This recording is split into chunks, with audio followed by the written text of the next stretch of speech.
everyone, and welcome to race number 2 of this Tsukuba Formula Mazda fun week for the Money Shift Sim series. If you didn't watch race 1, head on over, watch that one if you feel like it. Oh my gosh, someone did not move. I'm not even sure who that was because there's 2 matching liveries. That's one thing from race 1 that I didn't realize, is that there's 2 of that famous Mazda 787B, I believe is what it was. I didn't look it up in between recordings, so you'll have to forgive me. But, so we do have a couple. I believe we actually have 3 matching 62s now, as when Jesse joined in at the beginning of race number 1, or halfway through race number 1, he also got the number 62, as we have a big off in the background. I'm not sure who that was. Looks like it's probably Alan, and oh, was that a bump? I don't remember. Elbows are definitely out right here. Look at that gaggle of cars as Jesse Hoffert just absolutely takes off, stripes away. Started first, hanging on to first still. About 3 laps of practice, so we'll have to see if anyone can run him down that ran race number 1. As Chad runs wide, comes back on the track. Paulie gets around him for 5th place. And that was a crazy first lap.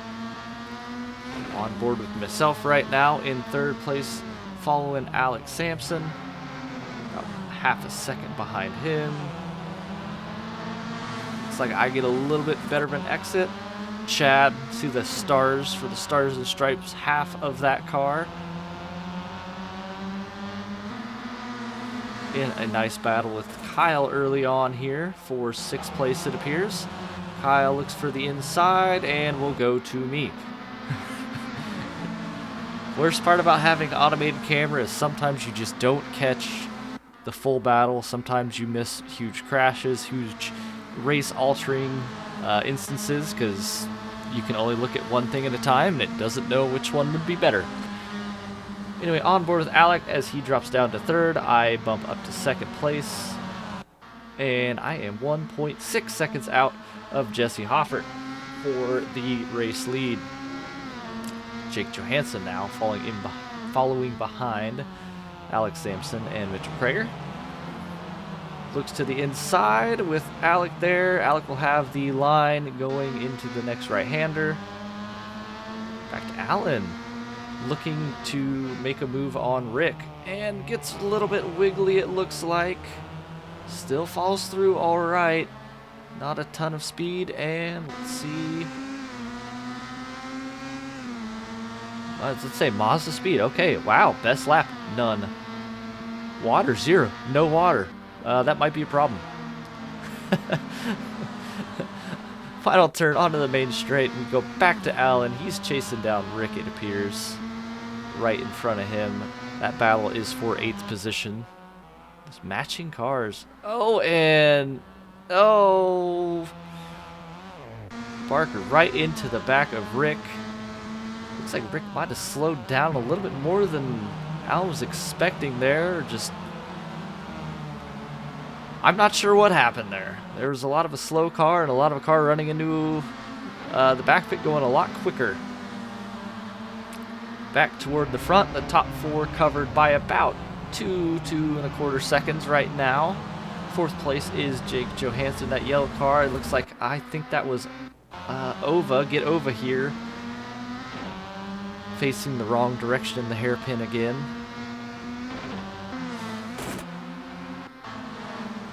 On board now with Kyle Topman, as it looks like Paulie runs wide, and will that put? That will. That'll put Kyle up into 5th place. Paulie drops down to 6th, now down to 7th as he recovers out of the wall, out of the sand trap. And wow, had a lot of the corner left to go even too. I think you see a lot of people go off at the end of that corner, not necessarily at the front. So he's going to have some work to do to get back from 7th place back up to the grid. Back up the grid, excuse me. Front now. Alec chases Krager, chasing Hoffert. And then Johansson in 4th place behind him. Very tight battling for the lead for the podiums right now.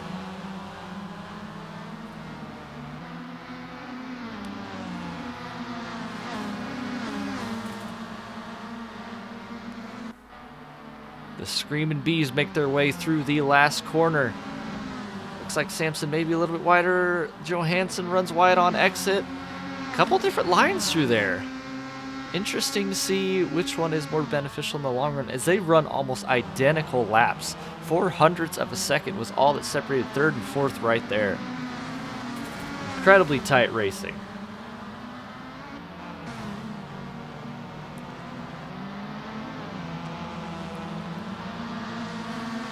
Alec continues to charge myself down for third place. Followed closely by Johansson. He has to try and make a move and make the defense all at the same moment.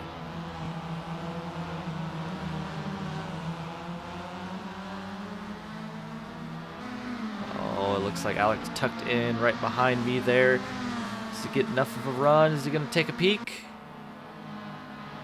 Looks like maybe not this time around. He runs a little wide, tucks it in, and down to the front stretch.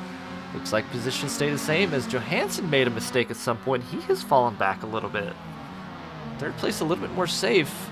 Alec can really focus on looking forward and not looking back, as I make a mistake now. For third, Alec pulls alongside. He's going to go down the middle, down the inside. No. Tries to tuck it around the outside, get a good, better exit. As Jake tries to reel second and third back in. More they battled, easier it is. Battles also allowed Jesse to open up a 2-second gap for the lead of the race.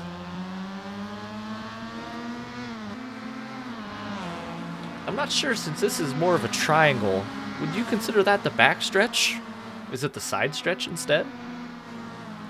Definitely have the final corner, and then the front stretch is pretty obvious, but I want to call that a backstretch just due to the, American NASCAR nature. You have a front and a back. Every track does, right?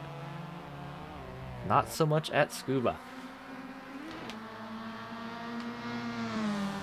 Just over 12.5 minutes to go now. Jesse Hoffert out in the lead. 2.2 seconds, 2.1 now. Mitchell Krager in second, about an 0.8 of a second lead over third place, which is Alex Sampson. 0.6 over fourth, which is Jake Johansson. Kyle Topman behind him, about a 1.5 seconds, 2.5. He must have made a mistake right as we were going over that. Yes, he definitely did. Definitely falling behind more and more all of a sudden. As Alec to the inside on the final corner, we go back to Ova. Is this a change of second place? It is, and we're not seeing it, camera. And I retake it. No, Sampson takes it again. Now I have it back. Would love to see it. Autocam, come on, you're better than this. And it looks like Alec has second place, as I've tucked in behind him. Tucked on the inside. What happens here? Who's going to see two into this corner? Doesn't work very well. And Krager takes second place back. Looks like we had Barker disconnect. Don't know what happened there. And look at that. Back to Jesse, opening an almost 4-second lead out now. No one's really challenged him. It's real easy to just turn laps and get away when everyone else is battling. Second and third have been mighty close the last few laps, as it looks like Alec takes second place back.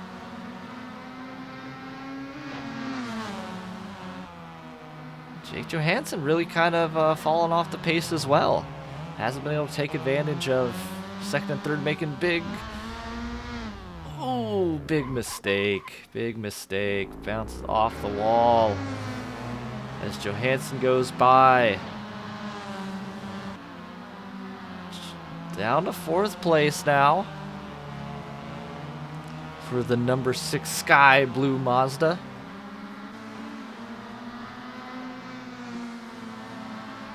Ouch. From fighting for second all the way down to fourth place in a single corner. Mistakes are rough. Thankfully, it wasn't rough enough because there's no damage on. Damage would have really ended my day right there. Would have gotten 10 minutes into the second race and been done. So, thankfully, that wasn't the case. As we take a look back at Ova, making his way one lap down.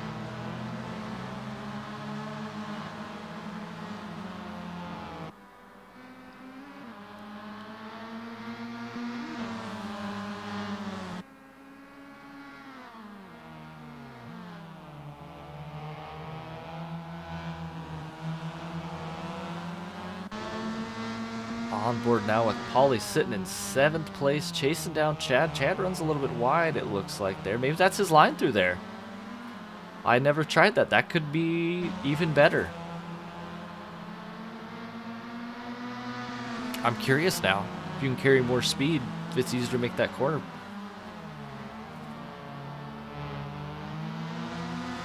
Looks like Chad a bit wide through that hairpin again. Let's see if Pauly can make any sort of gains with that. Doesn't look that way. Jake Johansson now is closed into about a second of 2nd place. Wow, he was... Last time we saw him, he was about 4 seconds behind 3rd. Now he's about a second away from 2nd place. Already got a podium position. Could get up to silver from bronze. Back on board now, looking at this Pauly-Chad battle. Out of turn 1, through the S's, into the first heavy braking zone. Hairpin. Oh, Johansson with a wiggle. Krager goes through, back into 3rd place. See, it's the commentator's curse. Made up time, was running well. Someone says something. Oh, it looks like Chad with a mistake. Pauly's going to make it around the outside. Ooh, he gets a little bit sideways coming out. But looks like job done for 6th place. See if that lets him take off. Pauly, of course, if you haven't seen race 1, did very well. So it's a little bit different to see him all the way down fighting for 6th place. Oh, is Chad big off? Around a time or two. Mario not very happy. Probably a little bit car sick after that one. The Bald Eagle still looking fantastic though. As he takes back off to make some more lap times. Very, very interesting looking car. Up to 5th place now, Kyle Totman. A little bit of a wiggle coming out of, looks like, turn 1. But less than 8/10 to 4th place, which is Jake Johansson. In the slipstream, probably a little bit. About 3/4 of a second. Maybe you can pick up just a tiny bit from that far back. Loses a little bit of ground through turn 1. That's something we'll have to keep an eye on. See if he can make a move and get himself just that one step closer, as it looks like we have Ova and I'm not sure who that is. I think that would be probably Jesse the leader or Alec. That is Alex Sampson in 2nd place. Ova holding him up a little bit. Oh, and he goes off and all the way around again. Just... the corner's so nice, he wanted to do it twice. Totman in 5th place. He's not too far away. If it looks like 3rd or 4th both could make a mistake, he could potentially bump himself into 4th, if not onto the podium. Cars in front definitely have to make sure they keep it on track, keep it pointing the right direction, or they could be in trouble. Right now, the podium looks like Jesse Hoffert, Alex Sampson, and Mitchell Kreger. 4th place, about 2 seconds back, Jake Johansson. 5th is Kyle Totman. 6th is Pauly. 7th is Corson. 8 Rick. And 9 is Ova. Johansson to the outside around, I believe that's Rick, because we were down to 1 livery. The other one was Barker. He disconnected, unfortunately.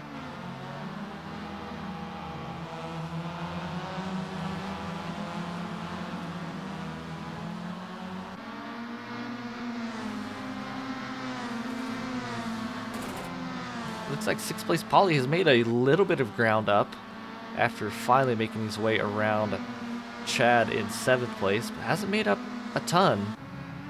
Still hanging out in 6th place. Definitely not the race 2 he was looking for after his amount of success he had in race 1. And, oh, there it happens. Craig goes off. That gives Johansson 3rd place. Topman into 4th. Krager all the way down to 5th. Disappointing situation right there. Had the podium on the platter, less than 5 minutes to go, making that mistake. See if he can recover. I'm still unsure. Do I talk about myself in the 1st person or the 3rd person? I also didn't know what time that happened at. Like I said, it's been I think 5 days since this race happened, and we had a 4-hour endurance race smack in the middle of running this and recording this. So it's I remember that happening. I didn't remember when though. So fun deal. On board here with Rick as I think one of the leaders going by there.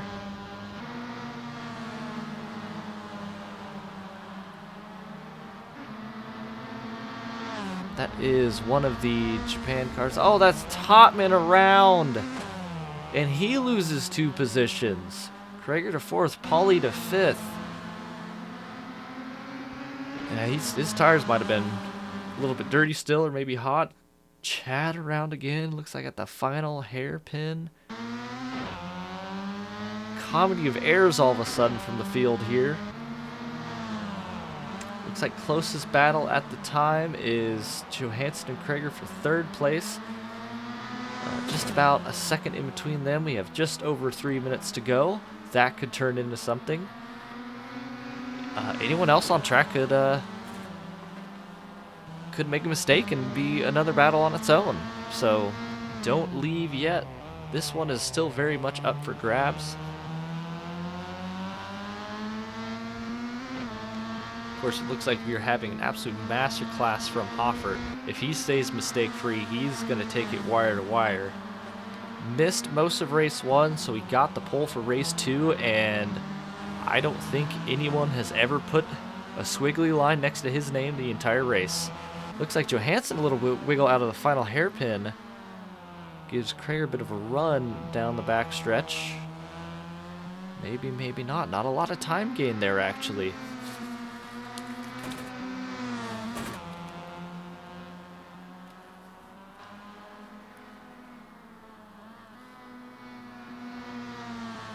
Pretty great shot there from the camera crew coming out of the last corner.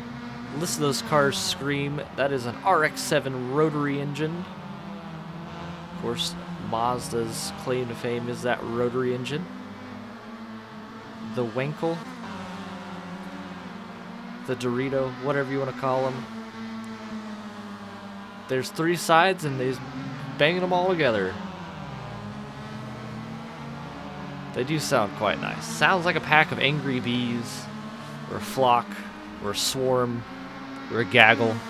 Whatever bees are. I know they're a swarm. I'm kidding.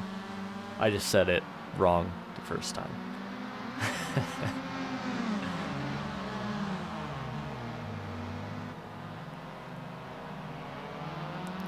Looks like just over a minute remaining. So we will be on the last lap any moment now.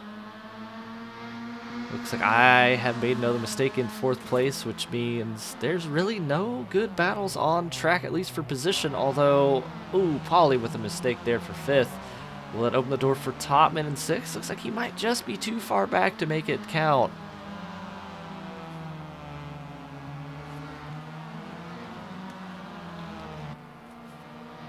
Pauly will definitely be disappointed with the results of race 2.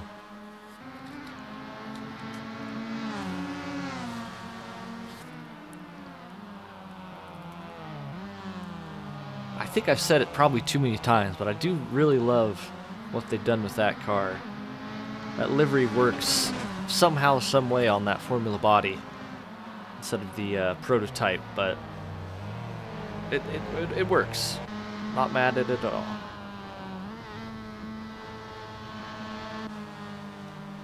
Nice little onboard shot there.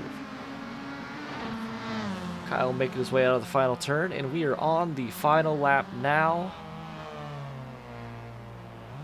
With Topman as he makes his way through turn 1. And it looks like now with a 7.5 second plus lead, Jesse Hoffer is going to take it wire to wire. Looks like he's going to be perfectly at 20 laps long as he brings it home. Great work in the Hyundai TCR challenge. Great work afterwards in the Formula Mazda. Oh, and he takes out Rick. I don't think Rick was finished yet. Over to Alec in second place. Johansson finishes third. Krager fourth. Over to Pauly, who crosses the line in fifth. And off into turn 1 to have a little bit of a carnage with everybody else. Topman up to, what was it, third or fourth at one point. A couple mistakes. Makes it sixth at the line. Ova looks like we'll be next to cross the line. I don't think Chad and Rick realize that they still have to finish the lap if their time looks like that. Ova finishes. Chad and Rick still show minutes, about a minute or so behind. Oh, they're going around. Looks like that is out of the final hairpin down the side straight into the final corner. And he should be crossing the line, and I think it appears Rick's time has disappeared as well, so maybe he has teleported to pits or left or something. Anyway, he scored in 8 places. What a high five from those cars. Thank you for watching. Hope you enjoyed it. Please leave a like, subscribe. We will see you next time.